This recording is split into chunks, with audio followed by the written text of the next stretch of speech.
Alors, on va faire le shiur. Yafua Shema Tinok, Boaz, Ben, Rouven, Matatiaou. Alors, pour résumer un petit peu ce qu'on a vu, on a vu premièrement toutes les notions de Akbar. Ça, on ne reviendra pas dessus. Les chidushim qu'on peut retenir sur l'Akbar, c'est que, effectivement, il faut aller de droite à gauche. Ça, c'est pas pour rien qu'on fait comme ça, que c'est comme ça que la Halakha dit. Qu'il faut voir l'écriture de l'Akba, au moins voir l'écriture, même si on ne peut pas lire, si on est loin ou si c'est pas possible de se rapprocher, que c'est une Isa qui concerne également les femmes, et que si on peut voir en plus, si on peut lire en plus, alors on bénéficie en plus d'une lumière spirituelle dont le Harizal dit qu'elle jaillit du Sefer Torah et qu'on peut la capter sur nous au moment où on lit les lettres du Sefer Torah pendant l'Akba. On a vu aussi que pour les Sfaradim, et c'est comme ça, d'après la Kabbale qu'il faut faire, c'est l'Akba avant. Ouais. Et également que le... Hein? Oui, parce que sinon, on ne bénéficie pas de cette lumière. Cette lumière, elle vient qu'avant la lecture de la Torah. Oui, c'est ce que j'ai pensé aussi. Chabad, en général, ils font selon la Kabbale. Là, ils ont pris le Minhag Ashkenaz qui n'est pas selon la Kabbale. Il faudra voir pourquoi. En tout cas, on a vu aussi que il y avait ce minag de marcher avec le Sefer Torah ouvert, et également d'aller, oui, quand on va chercher le Sefer Torah, de l'ouvrir et de l'apporter comme ça. Voilà. Et bon, on connaît. C'est rare en France, mais je crois qu'en Israël, c'est pas si rare que ça. Bon, faut voir si c'est que dans des endroits isolés. Ou... Ouais. Ils ouvrent le coffre et ils marchent avec le coffre ouvert comme ça. Voilà, exactement. Tout va bien. C'est un minag séfarade. Et également, on a vu que le minag aussi séfarade, c'est que celui qui fait l'akbar, il est derrière le parchemin. Il ne voit pas le parchemin. Et on a supposé que c'est pour ça que les Sefer Torah des séfarades, ils sont ronds. Parce que ça permet de pouvoir l'ouvrir quand on sort le Sefer Torah, et ça permet d'être derrière quand on fait l'akbar. Un Sefer Torah qui n'est pas rond, c'est plus compliqué.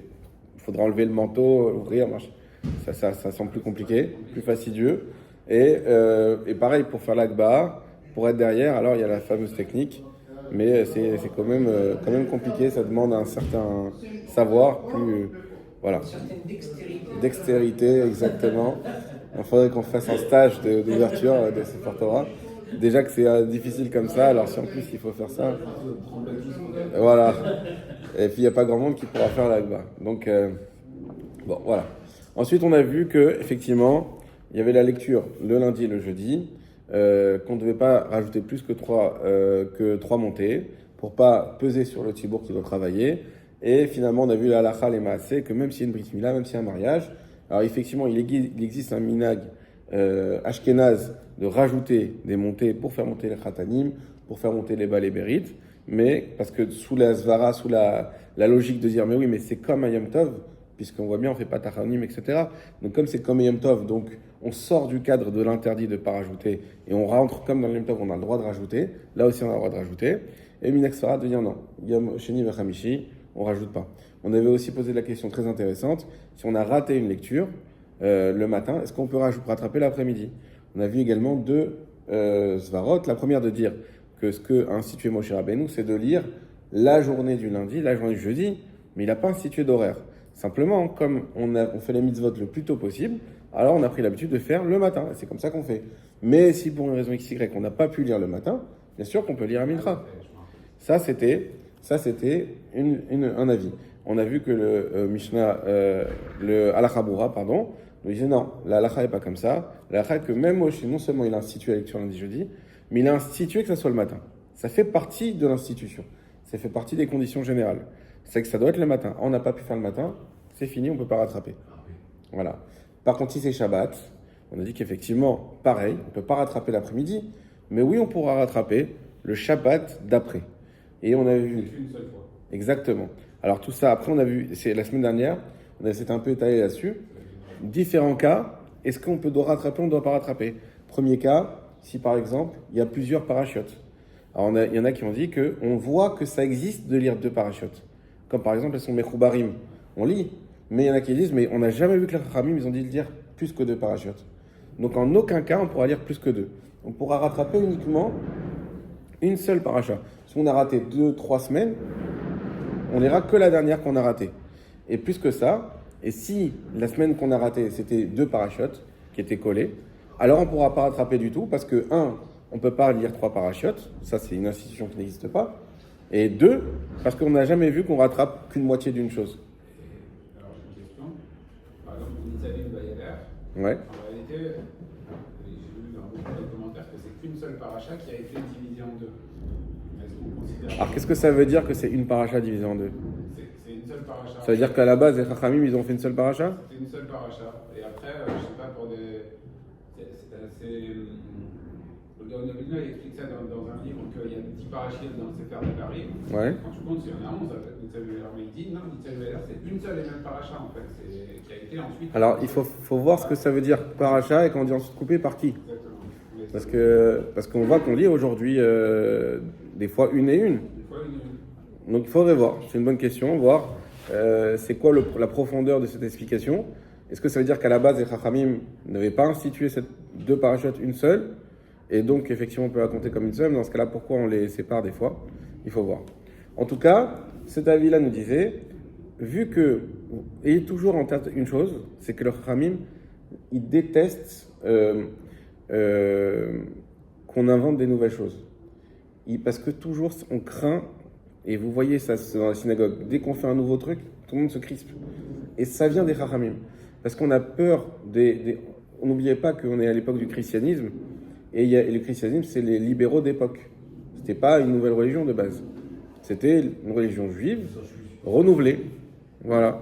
Et parce qu'ils sont juifs. Enfin, à leur manière, mais effectivement, peuple élu en tout cas. Voilà. On n'aime pas changer les trucs.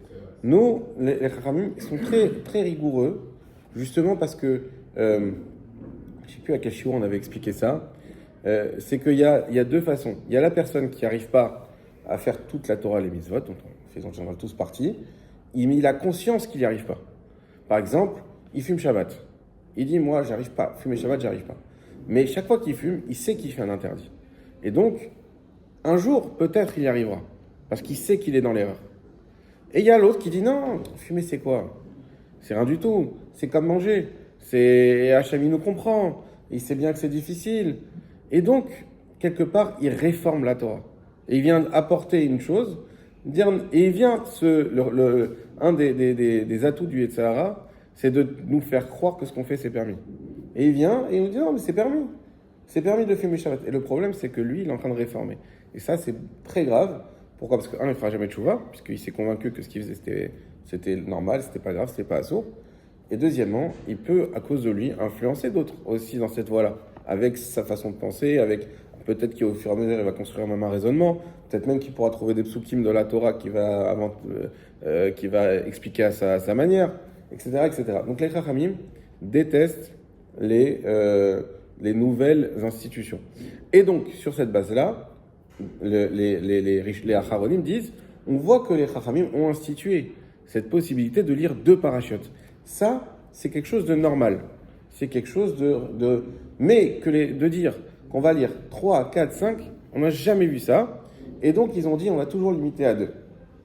Donc, soit que on a raté plusieurs Shabbats, et ben on lit que la dernière paracha.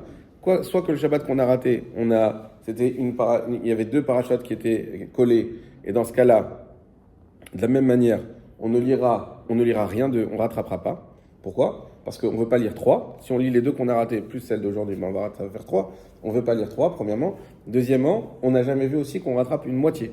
Soit tu rattrapes, soit tu ne rattrapes pas. On ne va pas dire, tu lis que la dernière, la moitié juste la deuxième paracha qu'on a lu la semaine dernière.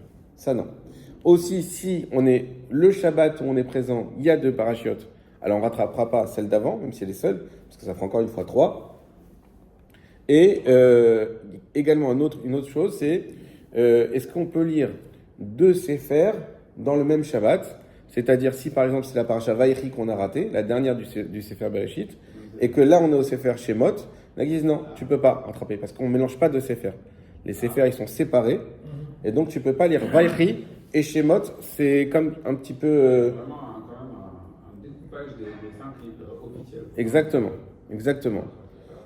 C'est un peu l'inverse de ce qu'on fait aussi à Simchat Torah, parce qu'on voit bien qu'on lit. Mais Simchat Torah, c'est pas un Shabbat. Donc c'est spécial, c'est un Yom Tov. Et justement, on fait le Siyum Torah. Et il y a ce signe de dire qu'on finit jamais. On finit, on recommence, on finit, on recommence. Donc on fait Vezat Abercha avec Bereshit. Mais sinon, dans la lecture du Shabbat classique, pareil, on dit non, l'institution des Chachamim, c'est de couper les 5 ou les 7, en fonction des visions Sifrei Torah. Alors, on ne pourra pas faire Vaïchi et Shema dans le même Shabbat. Ça, c'est une façon de penser. Et une autre façon de penser, c'est de dire non, toutes ces choses-là n'existent pas. Toutes ces restrictions n'existent pas. Ce qu'on a raté, on doit le lire. On n'a pas peur de dire qu'on rajoute plus que 2. On n'a pas peur de tout ça. Et si tu as raté 5 Shabbats, il faut lire 5 Shabbats, 5 parachutes dans le Shabbat. Bon. Voilà, ça c'était en résumé. Alors là, Chag Gimel, on va juste la lire ici et on va trouver la source dans la Gemara. Donc là, Chag Gimel nous dit comme ça. Maintenant qu'on a dit qu'il fallait lire, dans quel ordre? Kohen, Koreh Batorah Rishon. Le Kohen doit lire en premier. Ve'acharav Lévi, et après lui, le Lévi. Ve'acharav Israël, et après lui, le Israël. Alors, pourquoi on a institué ça? Qui t'a dit qu'il fallait faire monter le Kohen en Rishon? Qu'est-ce qu'on fait? Imaginez-vous, on reçoit Rabbi David à Beersera. Et il y a des Kohanim. Qui on doit faire monter en premier? On a un peu avancé. Ouais. Donc on a vu que c'était Kohen, Amaharet, Salifne, Gadol, Batorah. Ouais. Alors, effectivement, vous êtes dans la Khalimasé. On va voir que c'est pas Pachout. La Gemara, c'est pas ce qu'elle va dire. Aminag Pachout. Aminag à Pachout, ça veut pas dire que c'est Pachout. Ça veut dire le minag, on va dire, habituel. A priori comme ça. D'accord. On va voir. Donc pourquoi? Et on sait aussi, vous savez qu'il y a 3 Keter. Il y a Keter Malchut, Keter Keuna et Keter Torah. Lequel en premier? C'est Pirkei Avot qui dit ça, non? Peut-être. Il dit que Keter Tov, il est au-dessus de tous les... Ouais. C'est Keter Torah. Keter Torah, il passe en premier, avant le Kohen, avant même le roi. La Torah. La Torah. Est-ce que les Chachamim nous disent Keter Keuna, ça, soit tu n'es Kohen, soit tu n'es pas Kohen, tu peux rien faire. Keter Malchut, c'est pareil. La royauté, c'est une question de doit être le fils du roi pour être le futur roi, et même en plus l'aîné. Mais par contre, la Torah, qui est accessible à tous, qui est comme on dit, Bekeren Zavit, elle est dans un coin, elle t'attend, et pourtant c'est elle qui peut te hausser au-dessus de tout le reste. Je vous fais partager aussi un peu ce que je voulais dire hier, mais que j'ai pas pu dire parce qu'on n'avait pas le temps. Moi, depuis que je suis dans la Rabbanout, et même déjà avant, ce Pirkei Avot qui nous dit « Sonnez est à Rabbanout », déteste la Rabbanout. Il est très... m'a toujours surpris. En plus, c'est qui dit ça? C'est Shmaya Salion, qui étaient eux-mêmes des Nessim, ils étaient les princes de l'époque dans Beth Knesset, etc. C'était les Baté Dinim. C'était eux qui tenaient les Baté Dinim. C'est les maîtres de Hillel et Shammai. C'est les tout premiers, c'est avant même les Tanaïm. Et comment eux, ils arrivent à te dire de détester la Rabbanout? Il dit quelque chose de très fort, le Meiri là-bas. Vous avez remarqué que Yosef, c'était pas le plus jeune, c'était presque le plus jeune, il y a Binyamin après lui, les frères. Et pourtant, dans la Torah, il est mort en premier. Il dit pourquoi il est mort en premier? Parce qu'il était le Rav de ses frères. Donc le fait d'être Rav, d'être quelque part au-dessus, de dirigeant, on va dire, eh ben, ça lui a usé la santé, il est mort en premier. Donc c'est quelque chose de très perturbant de dire tout ça, de dire quoi? Mais alors qu'est-ce qu'il faut faire? Il faut pas, faut délaisser la Rabbanout, il faut pas avancer. Et il explique comme ça. Le problème et juste après, qu'est-ce qu'il y a écrit? Sonnet à Rabbanout, je l'ai pas en hébreu par cœur, et ne te rapproche pas du pouvoir, des gens de pouvoir. Ne te rapproche pas. Et il ramène parce que les gens de pouvoir en général sont des gens que s'ils se rapprochent de toi, c'est qu'ils ont intérêt. Parce que ce qu'ils cherchent, c'est le pouvoir. Donc ne te rapproche pas d'eux parce que ça peut te rapporter que des problèmes. Et il ramène comme ça, il dit l'écueil de...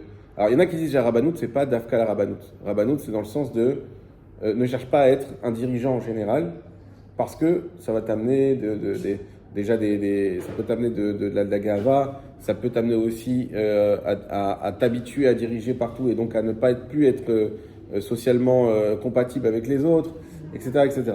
Et donc c'est pas Rabbanout, ils ne traduisent pas par Rabbanout comme on dit nous. Et d'autres disent non, c'est Rabbanout Dafka. Et il dit pourquoi? Ils disent donne 2 raisons. Première raison, c'est parce que quand tu vas être dans la Rabbanout, sache que tu vas t'arriver que des problèmes. sache que tu t'ouvres à un monde de problèmes et à un monde Ça va se tendre. Alors, tu t'ouvres à un monde que de problèmes. Donc, premièrement, éloigne-toi sache qu'il vaut mieux pour ton bien à toi t'éloigner de ça. לא יודע. למה לא נתן את הקפה? יש מים ב... יש מים. יש מים? יש מים. אבל תראה, הנה, הם כולם שלמים. אתה צריך. חזק. הם לא שמו נכון או מה? תראה, הכל...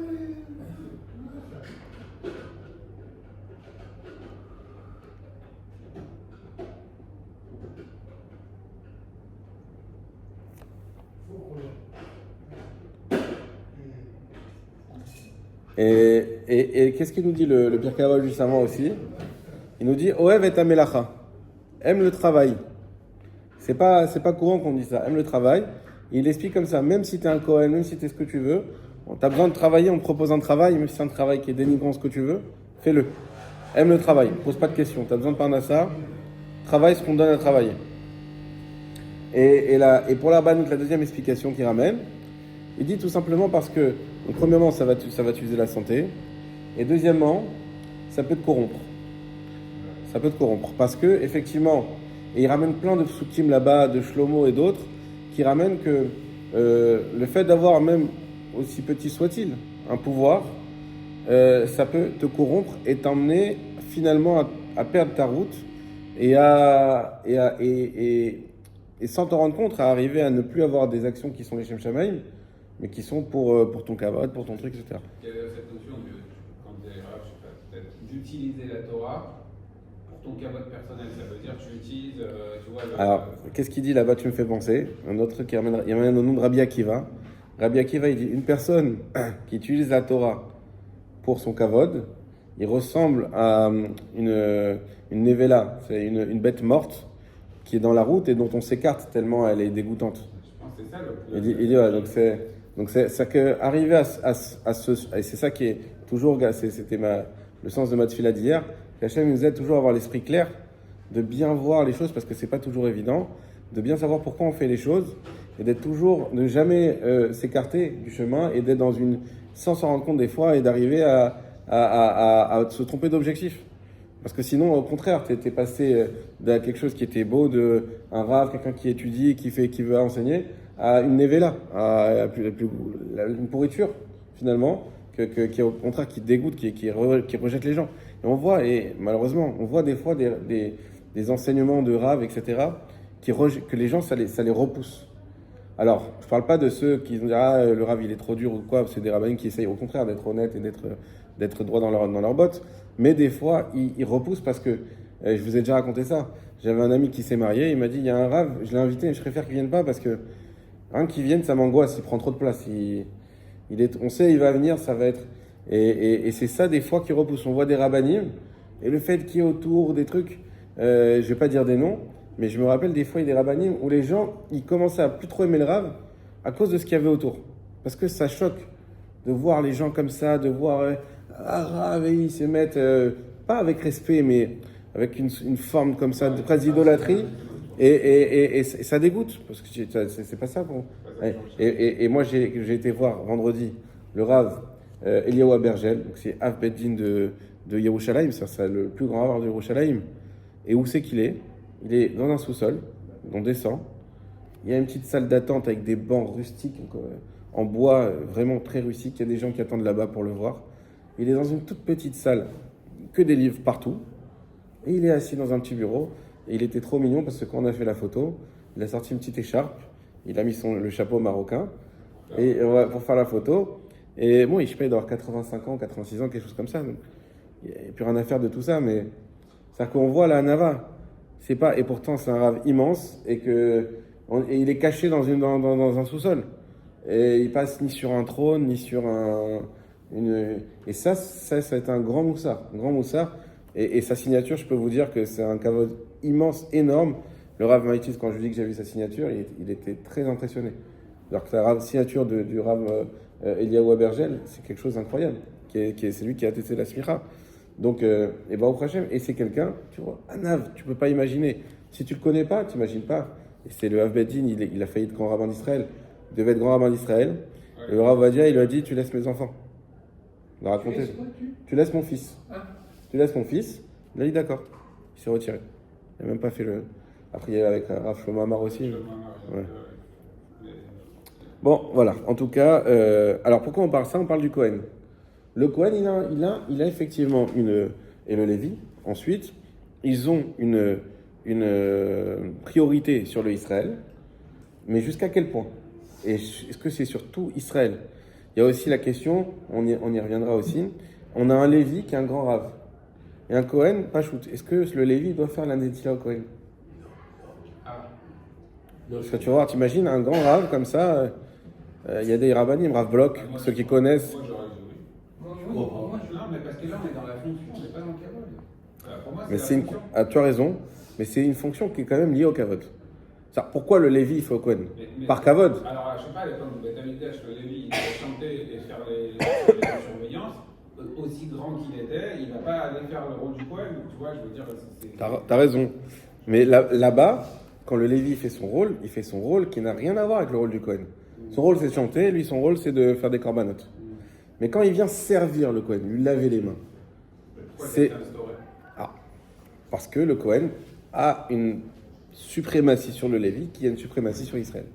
Donc voilà, c'est pas dans le, aussi grand que les Lévi peut être. De toute façon, c'est encore, on parle d'autre chose quand on parle d'un Kohen. Je fais pas une histoire de grandeur, je fais juste une histoire de voilà, exactement. Alors venez, on va voir maintenant dans la source. La source elle est là, la Gemara. C'est pas grave, c'est le Torah oral, loin de dire. Il me reste 2 minutes, on va commencer simplement. On finira la semaine prochaine. La Mishnah nous dit Elou Dvarim, Amrou, Mipne, Darke Shalom. Voici les choses dont les Chachamim ont dit qu'il faut les faire pour Darke Shalom. C'est quoi Darke Shalom? C'est que la paix reste dans les synagogues. On a vu la semaine dernière, vous n'étiez pas là. David n'était pas là. Quelle est la raison la plus évidente d'après la halakha? Pour quelle raison on n'aurait pas pu lire la paracha à la synagogue? La raison qui est ramenée par tous les acharonim, c'est ktata, c'est qu'il y a une dispute. C'est-à-dire que c'est pas d'aujourd'hui que dans les synagogues, il y a des disputes. Et que c'était quelque chose qui pouvait arriver, qu'il y ait une dispute et qu'on a dit ok, on arrête tout le monde sort, on arrête la tefila ici. Et qu'à cause de ça, ça veut dire qu'ils n'ont ni pensé aux maladies, ni pensé aux guerres, ni pensé à rien. Parce que ce que chacun ramène, c'est Mishum Ktata. C'est à cause de la dispute qu'il y a pu y avoir. Donc on sait que dans les synagogues, même si c'est, comme on l'a dit, l'endroit où chacun il doit se sentir apaisé, à l'aise et pouvoir prier, mais on a l'influence de chacun et la volonté de chacun de s'investir, et donc les kavod qui s'entrechoquent comme ça, et ça c'est un petit peu, des fois, et souvent ça peut amener des disputes. Et donc les Chachamim, ils ont dit, pour le shalom, on va instituer des choses. L'une d'entre elles, Kohen Koré Rishon, que c'est le Kohen qui lit en premier, Ve'acharav Lévi, et après lui le Lévi, Ve'acharav Israël, et ensuite le Israël. Donc la Mishnah nous dit que si on a institué ça, c'est pour faire le shalom, qu'il n'y ait pas de dispute, Kohen, Lévi, Israël. Je vous passe la suite de la Gemara qui n'est pas en lien avec ça. La Gemara nous dit, Mena Nemile, d'où t'as su qu'il fallait faire comme ça, d'où les Chachamim, ils ont inventé que Mimte Darkeshem fallait faire Kohen, Lévi, Israël. On finit avec ça. Amarav Matna, Rav Matna nous dit, la Markra, le Pasuk nous dit, Vertov Moshe et Torah Azot, Moshe a écrit cette Torah-là, Veitna et la Kohanim ben Lévi, il a donné au Kohanim, fils de Lévi. Pourquoi Kohanim, fils de Lévi? Parce que là-bas c'est la Mishpachat Lévi, et il y a eu Aaron qui est devenu Kohen, lui et ses enfants. Atou Analo et Dana des Kohanim ben Lévi. Est-ce que moi je ne sais pas que les Kohanim viennent généalogiquement des Lévi? Mais je le sais, tout le monde le sait. Et là, Kohen Beracha va Adar Lévi. Pourquoi la Torah t'a dit ça? Pour t'apprendre d'abord Kohen, ensuite Lévi. Voilà, suite la semaine prochaine. Razak.